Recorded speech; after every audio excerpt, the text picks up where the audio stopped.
সব কলেজেই খাওয়ানো হয়েছে, ভাবা যায়? এক বেলার জায়গায় হচ্ছে দুবেলা করে আপনার কোল্ড ড্রিঙ্কস আসছে, বিরিয়ানি আসছে, বার্গার আসছে।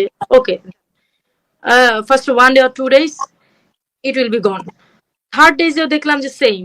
তো হোয়াট এভার, আমার কাছে মনে হলো যে স্টুডেন্টদের বা সাধারণ জনগণের তো আসলে এই পরিমাণ মানে অর্থ বা এই পরিমাণ ডোনেট করার কথা না, যে 3 বেলা হচ্ছে বিরিয়ানি, 3 বেলা বার্গার বা হচ্ছে কোল্ড ড্রিঙ্কস এই টাইপের। খুব নর্মাল সেন্স কাজ করলে কিন্তু এগুলি মানুষ বুঝতে পারবে।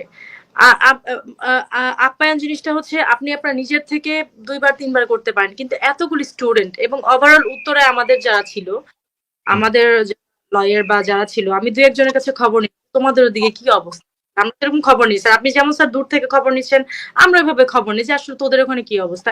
সেম বিরিয়ানি খাচ্ছে, ছোট রাস্তায় পাহারা দিচ্ছে, কিভাবে স্যার সম্ভব? আন্দোলন তো একদিন দুদিন চলেনি, মাসখানেক চলেছে।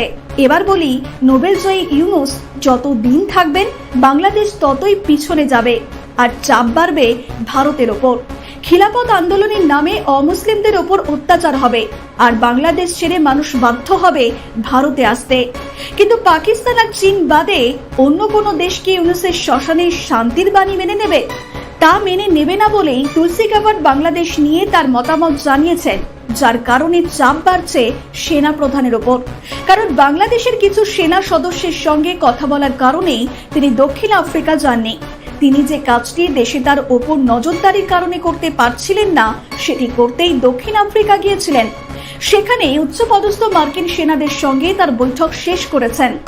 এবার তার উচিত দেশের মানুষের তার প্রতি যে আস্থা, তার প্রতি যে সম্মান, তার দাম দেওয়ার। এটি মনে রাখতে হবে, তার অনুপস্থিতির কথা জেনেই খিলাফত আন্দোলন